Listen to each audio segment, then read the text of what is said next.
మన స్వశక్తి మీద, మన కాళ్ళ మీద మనం నిలబడగలిగి, మన సంపాదన మనం సంపాదించుకోగలిగి, ఎవరిని దేహి అనకుండా ఉండే పరిస్థితుల్లో ఉండి మాట పడాలి అంటే చాలా కష్టంగా ఉంటుంది. ఒక చిన్నపాటి చెట్టు కూడా, ఒక చిన్న పువ్వు పూసి మనకి మానసిక ఆనందం ఇస్తుంది, ఒక పెద్ద చెట్టు నీడొస్తుంది. కానీ మనిషే స్వార్థంగా ఏ పని చేయడు, ఎందుకంటే తన కోసం బతికేవాడు మనిషి. దేశ విభజన సమయంలో ఎన్ని లక్షల మందిని ఊచకోత కోసారు, మనం మర్చిపోయాం. మనందరం నా కోసం కాదు, మన 10 మంది కోసం ఎంతో కొంత మనం చెయ్యాలి. కొత్త తరం ఒకటి ఉంది, నాలాగా ఆలోచించాం. నేను వాళ్ళని నమ్మొచ్చాను. యువత తాలూకు భావోద్వేగా నేను అర్థం చేసుకోగలను. నాకు ఇంకా ఆవేదన, కోపం ఉండబట్టే నేను పార్టీ పెట్టాను. భావజాలంతో వచ్చిన వ్యక్తులే పార్టీలో నిలబడతారు, కానీ భావజాలంతో రాని వాళ్ళు వెళ్ళిపోతారు ఇక్కడి నుంచి.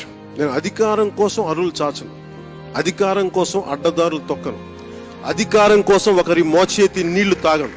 మనకు కావాల్సింది చాలా హుందాగా, బాధ్యతతో కూడిన అధికారం కావాలి. మన మాట వినాలంటే ముందు మనం సరైన వాళ్ళం కావాలి. జీవితంలో ఏమి జరిగినా జరగపోయినప్పటికీ నేనైతే ఏ ఆశయంతో అయితే పెట్టానో దాని మీద నేను వెనకడుగేయను. కష్టాలు ఉంటాయి, దీంట్లో నష్టాలు ఉంటాయి. Politics is a national